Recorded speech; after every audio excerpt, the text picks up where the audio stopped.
आधुनिक आवर्त कानून एक बहुत ही महत्वपूर्ण सिद्धांत है जो हमें तत्वों की संरचना और उनके गुणों को समझने में मदद करता है।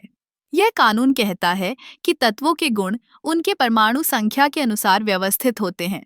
इसका मतलब है कि जब हम तत्वों को उनके परमाणु संख्या के आधार पर क्रमबद्ध करते हैं तो हमें उनके गुणों में एक पैटर्न दिखाई देता है।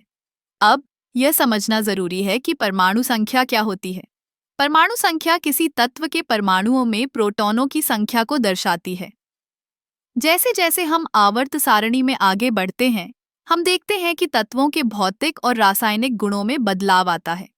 उदाहरण के लिए, जब हम हाइड्रोजन से लेकर हीलियम तक जाते हैं, तो हमें गैसों के गुणों में अंतर दिखाई देता है। आधुनिक आवर्त कानून का एक और महत्वपूर्ण पहलू यह है कि यह तत्वों को समूहों में बांटता है। जैसे समूह 8 में अल्कली धातुएं होती हैं जो बहुत प्रतिक्रियाशील होती हैं। वहीं समूह 17 में हैलोजन होते हैं जो भी बहुत प्रतिक्रियाशील होते हैं लेकिन उनके गुण अलग होते हैं। यह समूहबद्धता हमें यह समझने में मदद करती है कि किस तत्व का किस तत्व के साथ क्या रासायनिक व्यवहार होगा। आधुनिक आवर्त सारणी में हमें यह भी ध्यान रखना चाहिए कि तत्वों के गुण केवल उनके परमाणु संख्या पर निर्भर नहीं करते, बल्कि उनके इलेक्ट्रॉनिक संरचना पर भी निर्भर करते हैं। जैसे जैसे हम आवर्त सारणी में आगे बढ़ते हैं, तत्वों के बाहरी इलेक्ट्रॉनों की संख्या और उनकी व्यवस्था में भी बदलाव आता है। यह बदलाव उनके रासायनिक गुणों को प्रभावित करता है। उदाहरण के लिए, जब हम नाइट्रोजन और ऑक्सीजन की बात करते हैं, तो हम देखते हैं कि नाइट्रोजन के पास 3 बाहरी इलेक्ट्रॉन होते हैं, जबकि ऑक्सीजन के पास 6 होते हैं। यही कारण है कि नाइट्रोजन गैस के रूप में स्थिर है, जबकि ऑक्सीजन गैस के साथ आसानी से प्रतिक्रिया करता है।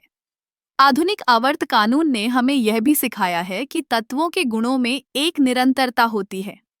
जैसे जैसे हम आवर्त सारणी में बाएं से दाएं जाते हैं, धातुओं से अर्धधातुओं और फिर गैर धातुओं की ओर बढ़ते हैं, हमें गुणों में स्पष्ट परिवर्तन दिखाई देता है। यह परिवर्तन हमें यह समझने में मदद करता है कि किस तत्व का किस तत्व के साथ क्या संबंध होगा। इस प्रकार आधुनिक आवर्त कानून केवल एक सिद्धांत नहीं है, बल्कि यह तत्वों के बीच के संबंधों को समझने का एक महत्वपूर्ण उपकरण है।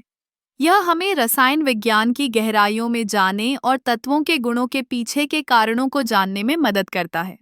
इस प्रकार यह कानून न केवल रसायन विज्ञान में बल्कि हमारे दैनिक जीवन में भी महत्वपूर्ण भूमिका निभाता है।